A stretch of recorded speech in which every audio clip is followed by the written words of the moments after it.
Hello children, how are you all? I hope you all are good. So in our last video, we studied about the netiquettes and also we learned how to create an email account.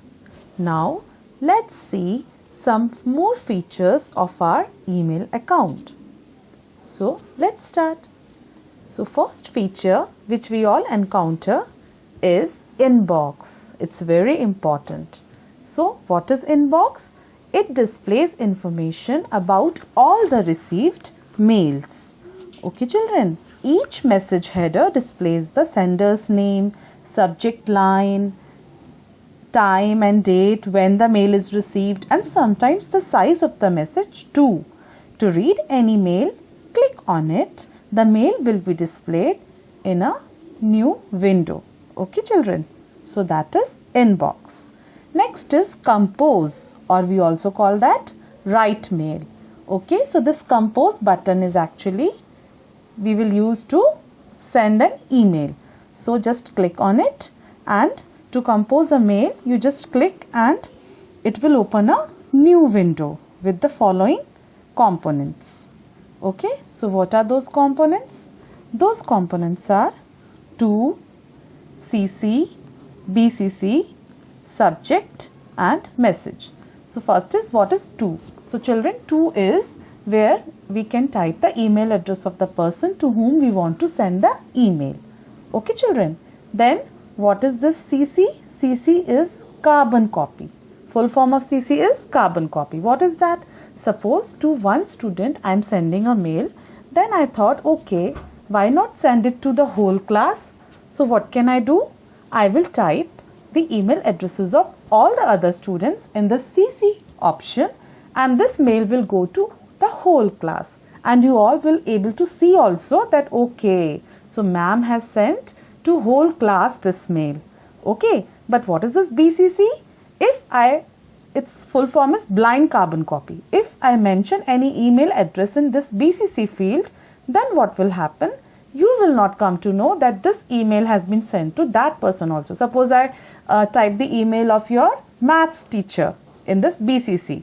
So maths ma'am also will get this email, but you will not come to know that this email is sent to her also. Okay children, so this is blind carbon copy.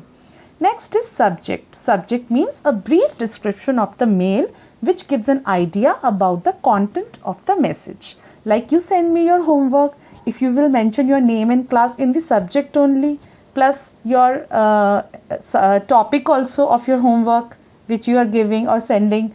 So I will come to know the moment I will see the mail, oh, this is yours, and the heading is this, means this email contains this content, like this. Okay children. So next is message. Now the main part, message. What is this? This is what you want to type in the message. So that is the message. Okay. So a normal letter have greetings in it. Okay. First greetings are there. Then one or more paragraphs, your name at the bottom, that could be there. Okay children. So this is to, CC, BCC, subject and message. Now how to send the email.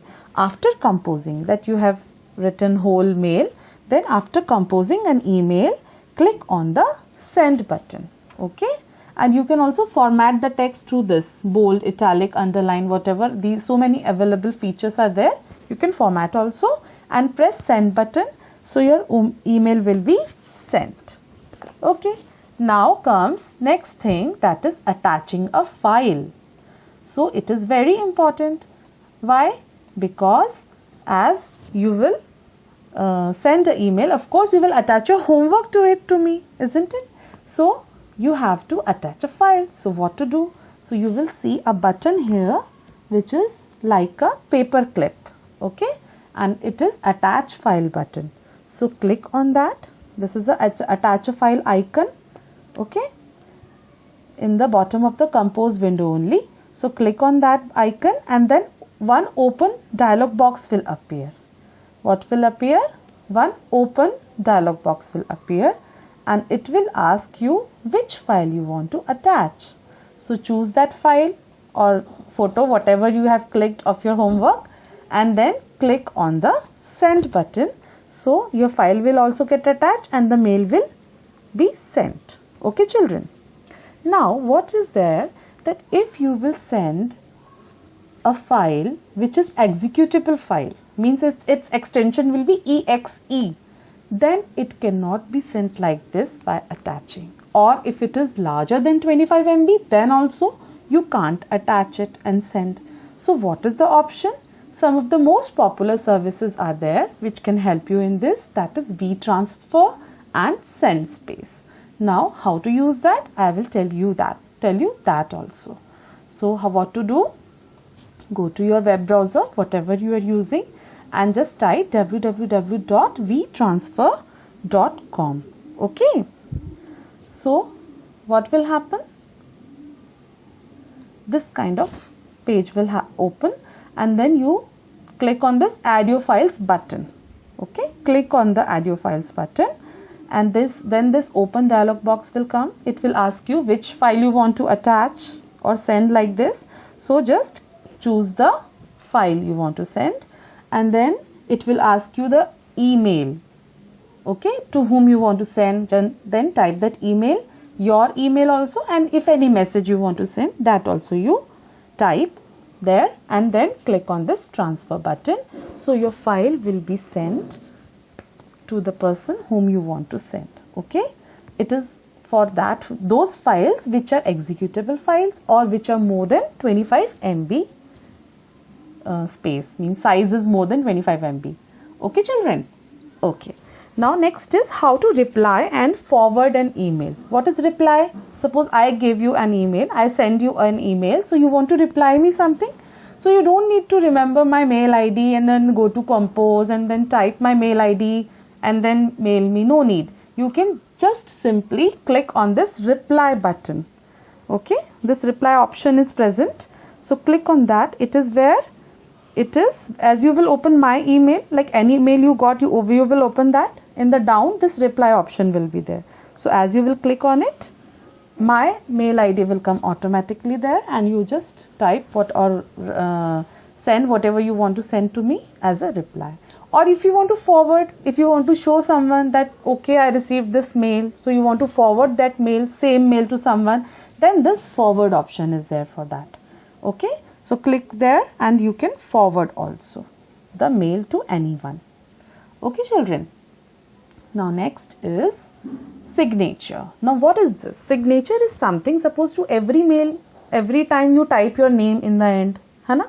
Suppose you want to add that name every time. So why to do it again and again? You can add as a signature to your mail. Okay. So how you will do that? This is actually what? This is a bit of personalized text. Okay. That is automatically inserted at the bottom of every email you send. So to create a signature, you just follow these steps. Go to settings icon. Okay. In the upper right corner of the window and select the settings option. And in that general option is there. In that you select the signature section and just enter your signature text, whatever you want to send, and click on the save changes button. Okay, then click on the save changes button. Here it is in the down. So your signature will be saved. Okay, next is how to manage contacts. Okay. So once we start using email, our contact list also grows gradually, and it is beyond the capacity of a person to remember the email address of each contact. Fortunately, every email program provides an address book where we can store the email addresses along with contact details like phone number, address, birthday, etc. To add a contact, what you have to do? So actually it is called address book actually. Okay, this is called address book. So what you have to do? This Google app icon is there, so click on that, and it is on the top right corner of the window, and then choose contacts from that. You can see this option, choose contacts option. Then what will happen? A contact preview window will appear, and there you click on add new contacts, and then create contact window will appear, and there you just type the name, first name, last name, email address, phone number, whatever you want to keep, you type that and click on the save button. So like this your contact will get saved. Okay children. Next is groups. Now what is this group? See, we can create groups wherein we can club and store similar type of contacts, like family with email addresses of the family members, friends with email addresses of the friends, office with email address of office colleagues. Like this we can create groups in it. Okay, so for that also again you have to go to this Google app again and then click on the contacts option again as we did before, and from there one contact preview window will appear, and then you have to choose labels. Okay, and create label you have to choose in that create label.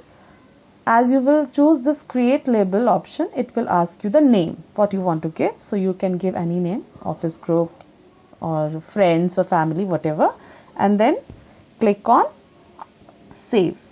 So your one group gets created. Okay, so then you can easily send mails and share document in it with multiple people at the same time. Now last is log out, or we can also say it sign out. Once you have finished reading or sending emails, then you should click on sign out button. Okay, it is a good practice students and quite important to sign out of your email account from the security perspective. If you are always signed in, any miscreant can interfere with your account settings and can also send abusive messages to the members of your contact list in your name, just thus misleading the recipient. So this can land you in a deep trouble. So you should always sign out. Okay children. Now some fact file that a strong password consists of at least 8 characters. So if you keep the password, whenever you keep password, what you should do, a strong password consists of at least 8 characters, and it is a combination of letters in both uppercase and lowercase, numbers and special symbols as allowed. Okay. One more information, that the first ever email was sent by Raymond Samuel Tomlinson in 1971. Okay. And when you receive an attachment, your inbox summary line usually indicates this with a paper clip. Okay, if paper clip is there, you will come to know, okay, so there is a file attached to it. After opening the message, you can click on the attachments icon. Okay children, so this much for today. We will take another topic in the next video. Bye bye. Happy learning.